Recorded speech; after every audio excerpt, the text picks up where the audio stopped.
हे बघा किती घट्टसर दही तयार झालेलं आहे. मस्त मलाईदार, अगदी डेअरीत मिळतं तसं घट्टसर दही तयार आहे. हे दही तुम्ही चाकूने देखील कापू शकता, इतकं घट्ट दही तयार होतं. तर तुम्ही पाहू शकता किती घट्ट दही तयार आहे. वड्यासुद्धा पडलेल्या आहेत याच्या. तर हे भांडं तिरकं केलं तरीसुद्धा दही सांडत नाही किंवा दह्यामधून पाणी निघत नाही इतकं.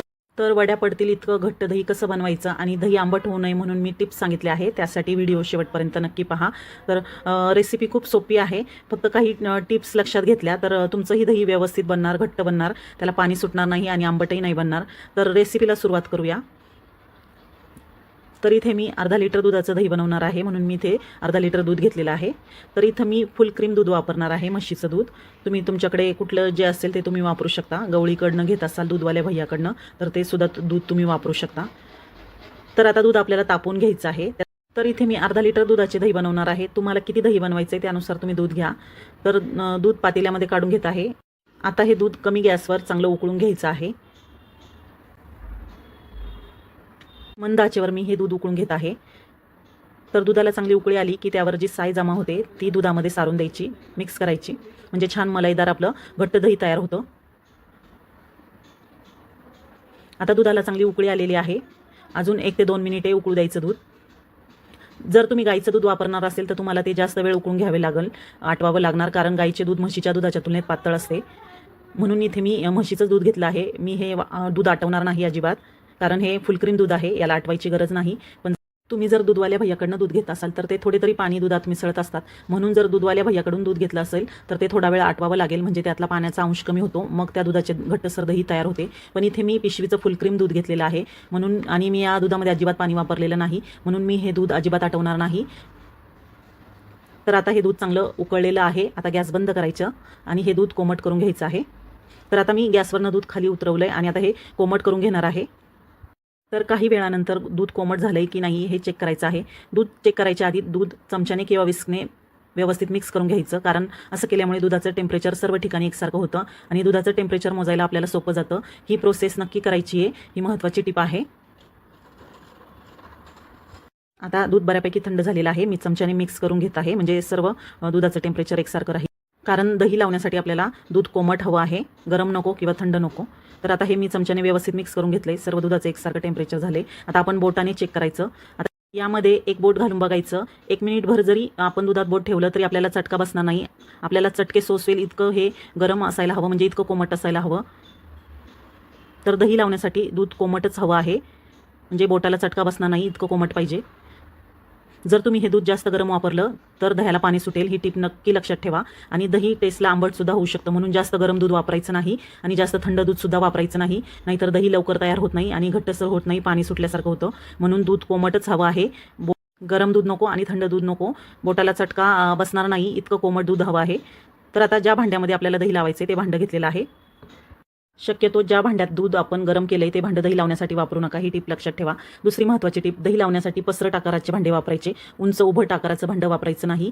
मातीच्या भांड्यात तर दही खूपच भारी तयार होतं, पण सर्वांकडेच मातीचं भांडं नसतं, म्हणून मी इथे स्टीलच्या भांड्यात दही कसं तयार करायचं ते तुम्हाला दाखवत आहे. इथे मी पसरट आकाराचं स्टीलचं भांडं घेतलं आहे आणि इथे वाटीमध्ये 1 ते 1.5 चमचा विरजन घेतले. विरजन म्हणजे ताजं दही घेतलेलं आहे, मी घरी तयार केलेलं दही आहे हे. दही लावण्यासाठी विरजन म्हणून कधीच डब्यातलं दही वापरायचं नाही. नेहमी डेअरीमधून सुट्टं दही आणायचं विरजनासाठी, किंवा मग घरी तयार केलेलं दहीच वापरायचं, त्याने छान दही बनतं.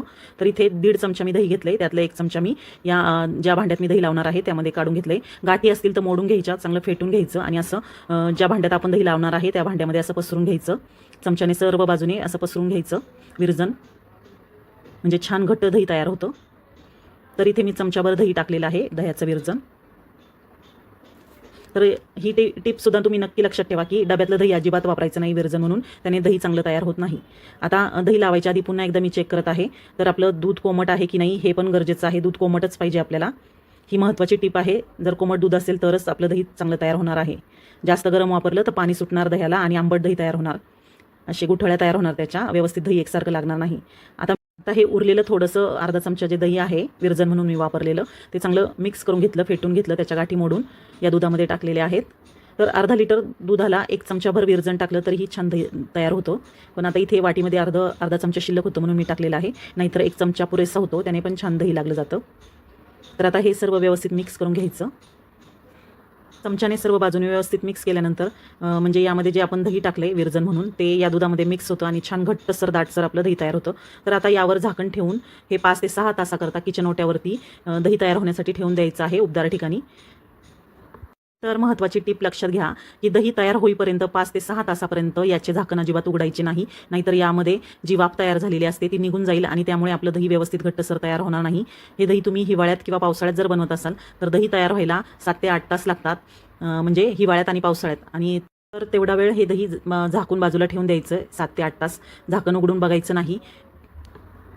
तर हे दही मी रात्री तयार करायला ठेवलं. सकाळी उठल्यावर लगेचच मी दही 2 तास फ्रीजमध्ये ठेवलं, कारण जास्त वेळ जर बाहेर राहिलं दही तर आंबट होतं. त्यासाठी एक 6 ते 7 तास किंवा 7 ते 8 तास एवढा कालावधी पुरेसा असतो दही तयार होण्यासाठी. त्याच्यापेक्षा जास्त वेळ जर तुम्ही ठेवलं तर दही आंबट होणार.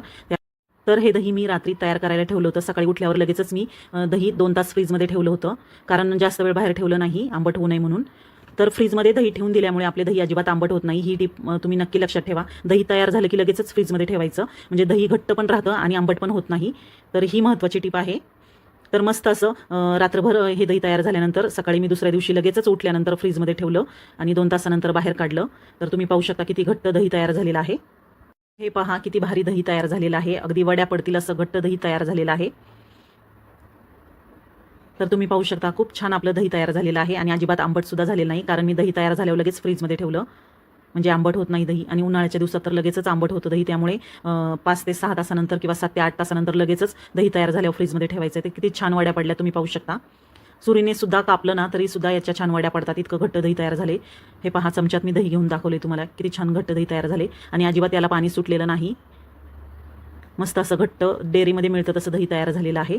भांडं तिरकं केलं तरीसुद्धा यामधून दही खाली पडत नाही, इतकं छान घट्ट दही तयार आहे. खूप छान दही तयार झालेलं आहे आणि याच्या सुरीने वड्या पडतील इतकं छान आहे दही. मी तुम्हाला दाखवत आहे, हे पहा. तर सांगितलेल्या टिप्स जर तुम्ही फॉलो केल्या तर तुमचं सुद्धा दही असं घट्ट बनणार. तर तुम्हाला आजची रेसिपी कशी वाटली, रेसिपी आवडली असेल तर रेसिपीला नक्की लाईक करा, शेअर करा. चॅनलवर नवीन असाल तर चॅनलला सबस्क्राईब करायला विसरू नका. नवीन रेसिपीच्या नोटिफिकेशनसाठी सोबतच बेल आयकॉन प्रेस करा, म्हणजे माझ्या येणाऱ्या नवीन व्हिडिओचे नोटिफिकेशन तुम्हाला सर्वात आधी मिळेल. तर भेटू पुन्हा नवीन रेसिपीसोबत. तोपर्यंत बाय बाय.